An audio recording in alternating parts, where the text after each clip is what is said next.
Welcome to Penrose Learning, where we make understanding easy. You start by getting everything in arm's reach.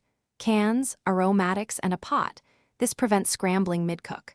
Once the oil shimmers, add the onion and garlic to build real flavor. Sauté until translucent and fragrant, about 3-4 minutes. If using meat, add it now and break it up to brown. Browning creates Maillard flavor that elevates canned chili. Make sure to season early with salt and 1 teaspoon chili powder so the base layers carry through the dish. Once done browning, pour in the canned chili, canned tomatoes, and drained beans and stir to marry the textures. This is where canned components harmonize. Lower to a gentle simmer so flavors meld without breaking tomatoes into mush. Simmer 15 to 20 minutes, stirring occasionally to prevent sticking. Make sure to check consistency. Add 1/4 cup water or stock at a time if it's too thick.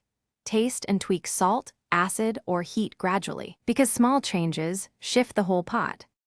You finish by brightening the chili, stir in 1 tablespoon vinegar or a squeeze of lime to lift flavors, and add fresh herbs last for aroma. Serve hot with toppings like shredded cheese, sour cream, or tortilla chips. They add texture and contrast. If something goes wrong, troubleshoot. If it's too thin, simmer uncovered to reduce. If bland, add salt, a dash of vinegar, or more chili powder in small increments. Make sure to taste after each adjustment so you don't overcook. Thanks for watching. If this was helpful, leave a like and consider subscribing. See you next time.